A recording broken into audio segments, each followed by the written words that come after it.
પાનવડ ગામે કૂવામાં પડેલા અજગરને બહાર કાઢવા વિભાગની ટીમે સાવચેતી અને કુશળતાપૂર્વક કામગીરી હાથ ધરી અજગરનું સફળ રેસ્ક્યુ કર્યું, સુરક્ષિત બચાવાયો।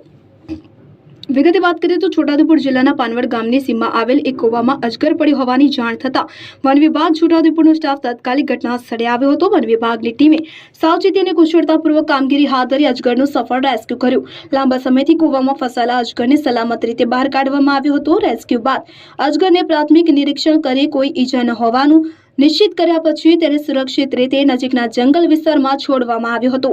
આ પ્રકારના બનતા બનાવની તાત્કાલિક વિભાગને જાણ કરતા તેમજ જંગલી પ્રાણીઓથી દૂર રહી પોતાની સુરક્ષા જાળવવા તેવી વન વિભાગે ગ્રામજનોને અપીલ કરી। ઇમરાન મિર્ઝા, છોટાઉદેપુર વન વિભાગના પાનવડ રેન્જમાં આવેલ પાનવડ ગામે એક કૂવામાં 50 જેટલા ઊંડા કૂવામાં અજગર ખાબસ્યું પડેલો છે તેવી જાણ વન વિભાગને થતાં ભરતભાઈ ફૌજી અને અરવિંદભાઈ જોશી વનરક્ષક બંને તાત્કાલિક ઘટના સ્થળે બનાવના સ્થળે પહોંચી અને કૂવામાં ઉતરી અને સફળ રીતે રેસ્ક્યુ કરવામાં આવેલો છે અને અજગરને બહાર કાઢી અને જંગલ વિસ્તારમાં સુરક્ષિત મુક્ત કરવામાં આવેલો છે।